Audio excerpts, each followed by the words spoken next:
Querido amigo, estamos diante de Provérbios capítulo 24. São 34 versículos no capítulo 24 de Provérbios e esse é o nosso alvo no programa de hoje.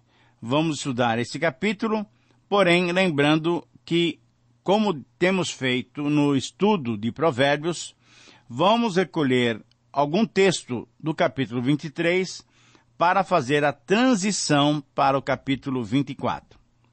A partir do versículo 25, nós vamos encontrar um texto para a transição. Mas eu queria dar a seguinte orientação.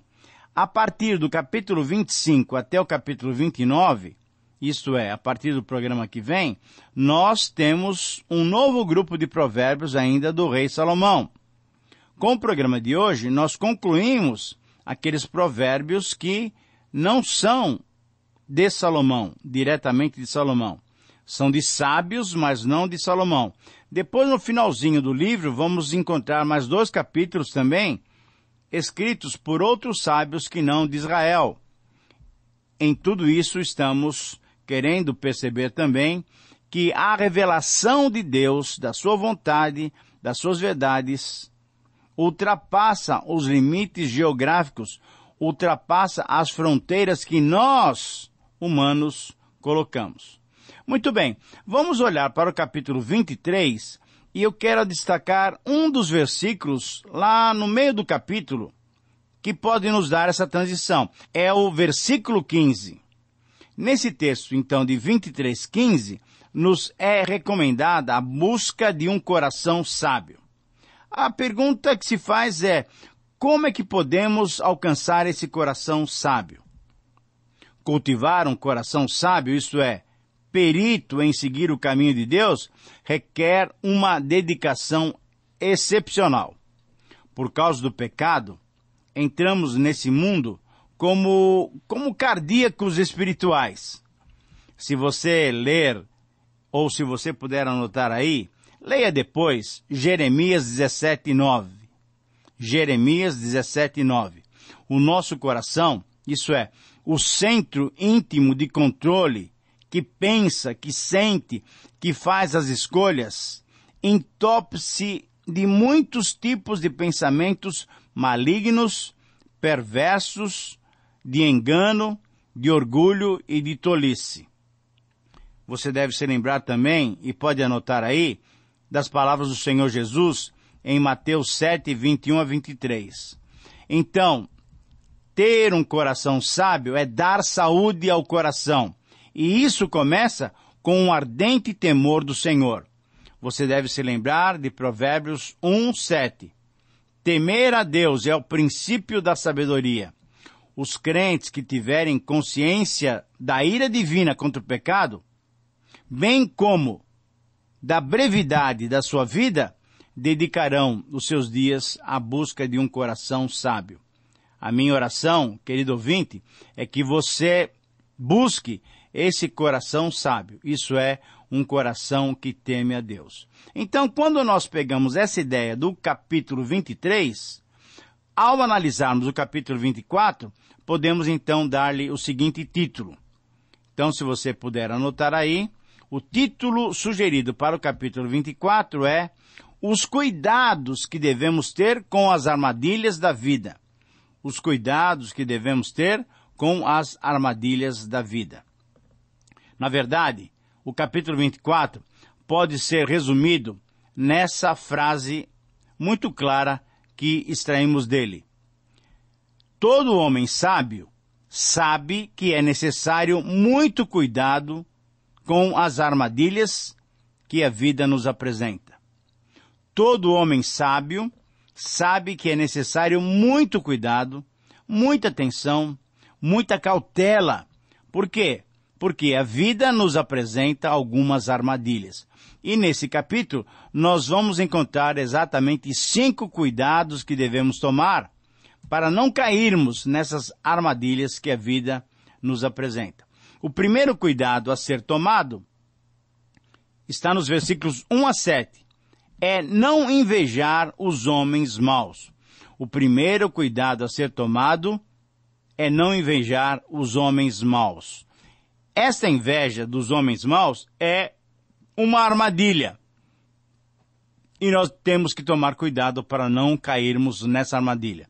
Assim diz o texto bíblico: não tenha inveja dos maus, nem procure ter amizade com eles.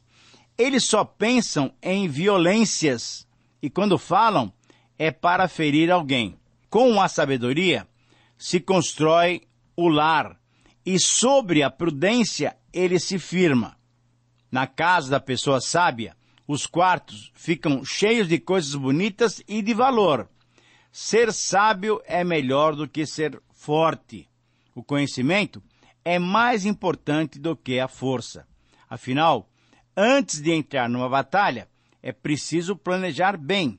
E quando há muitos conselheiros, é mais fácil de se obter a vitória. Os provérbios dos sábios são profundos demais para serem entendidos pelos tolos. Quando são discutidos assuntos importantes, os tolos não têm nada a dizer.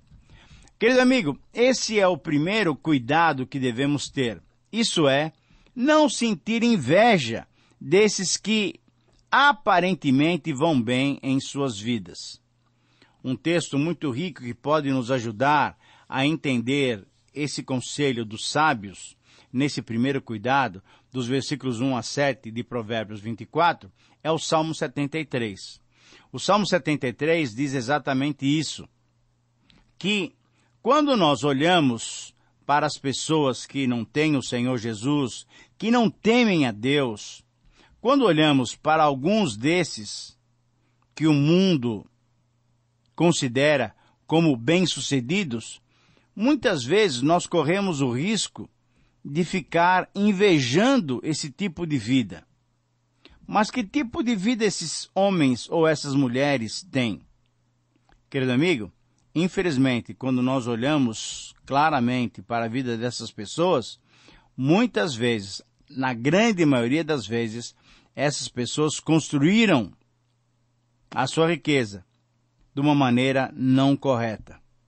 Estão diante da sociedade e se demonstram como pessoas cultas, ricas, poderosas, de fama, de boa reputação.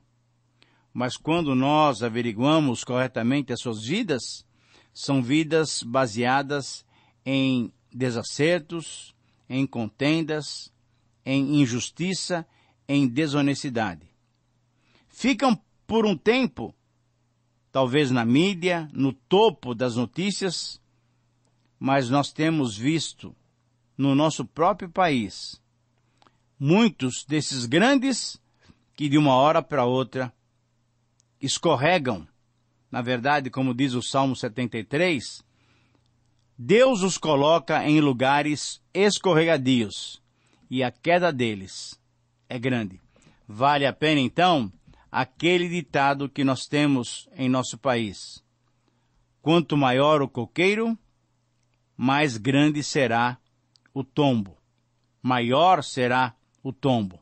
Assim, não tenhamos inveja desses homens maus, porque estaremos frustrando aquilo que o Senhor tem dado para nós como bem em nossas vidas. O segundo cuidado a ser tomado é não praticar o mal.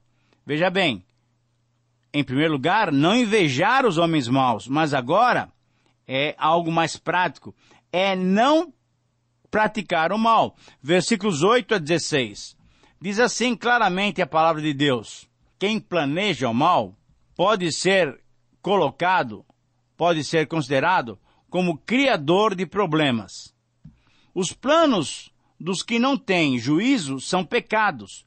Todos odeiam quem vive zombando dos outros. Quem é fraco numa crise, esse realmente é fraco. Procure salvar quem está sendo arrastado para a morte. Você pode dizer que o problema não é seu, mas Deus conhece o seu coração e sabe os seus motivos. Ele pagará de acordo com o que cada um fizer. Filho meu, coma mel, pois o mel faz bem. Assim como o favo de mel é doce na sua boca, assim também a sabedoria é boa para a alma. Se você conseguir, terá um bom futuro e não perderá a esperança. Você, homem perverso, não fique espiando a casa do homem honesto para assaltá-la. A pessoa honesta pode cair muitas vezes, que sempre se levantará de novo, mas a desgraça acaba com os maus. Querido amigo, extremamente prático é este ponto importante. Esse segundo cuidado que devemos tomar é não praticarmos o mal.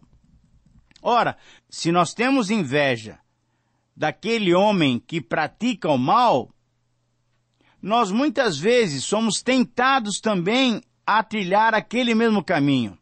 E o que o autor de Provérbios está dizendo é que não devemos nem invejar e nem praticar o mal. Por quê? Ora, porque no final nós estaremos caminhando rapidamente para a destruição, para a desgraça. O versículo 16 é muito claro. A pessoa honesta, ela pode até ter vários reveses na vida, mas ela sempre se levanta de novo. Deus sempre lhe dá ânimo, Deus sempre lhe encoraja. E assim, ela vai seguindo a sua vida em honestidade, em fidelidade, em sinceridade. Mas a desgraça, essa vem para o mal, para aqueles que praticam o mal. Sabe por quê? Porque Deus conhece o nosso coração e Ele certamente pagará de acordo com o que cada um fizer. Essa é uma sentença clara por toda a Bíblia, mas que fica clara nesse versículo 12 que nós acabamos de ler. E no versículo 13 e no versículo 14, o autor de Provérbios usa uma ilustração muito interessante. O mel era considerado um alimento tremendamente importante e nutritivo naqueles dias. E ainda é hoje considerado assim. Pois bem, aquele que se delicia do mel, ele tem saúde também. E o autor de Provérbios compara o favo do mel com a sabedoria. A sabedoria é boa para a nossa alma. Quem a conseguir deve se alimentar dela e terá um bom futuro e não perderá a esperança. Minha oração é que você, querido amigo, possa desfrutar da beleza, da saúde que a sabedoria proporciona a cada um de nós. O terceiro cuidado a ser tomado é não se alegrar com a queda do adversário. Versículos 17, 18, 19 e 20. A Bíblia diz assim: não fique contente quando o seu inimigo cair na desgraça. O Senhor Deus vai saber que você ficou contente com isso e Deus não vai gostar disso. E Ele poderá parar de castigar esse inimigo. Não se revolte por causa dos maus, nem tenha inveja deles. É uma repetição do que nós temos falado. Veja o versículo 19. Não se revolte por causa dos maus, nem tenha inveja deles, nem pratique o que eles fazem. Os pecadores não têm futuro. Versículo 20. Eles são como uma luz que está se apagando. E versículo 21 e 22 nos mostram ainda um detalhe interessante. Meu filho, tema a Deus o Senhor, e respeite as autoridades. Não se envolva com as pessoas que se revoltam contra eles, pois num instante elas podem se arruinar completamente. O terceiro cuidado, então, a ser tomado é não se alegrar com a queda do adversário. Versículos 17 até 22. Até 22. Você pode fazer uma ideia da destruição que Deus ou as autoridades podem causar? Nós não podemos nem imaginar. E por isso é que o versículo 20 nos diz claramente que os pecadores não têm futuro. Eles são como uma luz que está se apagando. Toda aquela glória, aquela vida iluminada que o mundo lhes concede para aqueles que são maus, se apaga rapidamente. É uma luz que vai perdendo o seu brilho. E assim, esses que planejam o mal, esses que correm atrás dos prazeres dessa vida vão indo de mal a pior. Mas o texto nos diz no versículo 17 que nós não devemos ficar contentes quando esses inimigos, quando esses pecadores, esses injustos, caírem na desgraça. Não precisamos ficar contentes. Sabe por quê? Porque eles estão experimentando o juízo de Deus. E o que nós temos que fazer, sim, é orar por eles, pedindo que Deus lhes dê uma oportunidade para saírem dessa situação tão delicada. Os versículos 23 e 29 agora nos mostram o quarto cuidado que devemos tomar. Isto é, não nos associarmos com essas pessoas, com os revoltosos e injustos. Veja o que o texto diz. A partir desse verso já temos os provérbios dos sábios, porém sem identificação desses sábios. Novamente, como nós comentamos, são provérbios que não são de Salomão, mas nesse capítulo 24 nós concluímos com esses provérbios que não são de Salomão. O texto diz assim: essas coisas foram ditas por homens sábios, o juiz não deve favorecer ninguém. Se ele declarar inocente um homem que é culpado, será amaldiçoado e odiado por todos. Porém, os juízes que castigam o culpado, bom, esses receberão bênçãos e gozarão de boa fama. A resposta sincera é sinal de uma amizade verdadeira. Não construa sua casa, nem forme o seu lar, até que as suas plantações estejam prontas e você esteja certo de que pode ganhar a vida. O ensino aqui, querido amigo, é muito prático. A orientação é para que não se constitua um lar, uma vida, antes de saber se temos condições de oferecer algo importante e sério para aqueles que convivem conosco. Assim como um jovem não deve pensar em se casar antes de saber se tem condições de oferecer um casamento e um sustento digno à sua esposa. Muitos jovens se casam apenas por casar. E quando as dificuldades vêm, eles se separam sem qualquer problema. Nós não podemos ser assim. A parábola que o Senhor Jesus nos ensinou em Lucas 24, 28, diz que o planejamento é vital. Naquele episódio que o Senhor Jesus nos mostrou, aquele construtor de uma torre, ele teve que planejar para terminar a sua obra. Ou então aquele rei que vai para a guerra, ele tem que saber com que exército ele pode contar para poder ganhar a guerra. Assim também nós precisamos planejar com sabedoria.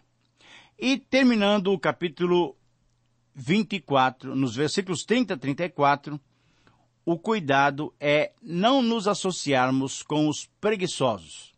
A preguiça sempre foi condenada em todo o livro de Provérbios. Rapidamente eu leio para você esses versículos. Eu andei pelos campos e plantações de uva de um homem tolo e preguiçoso.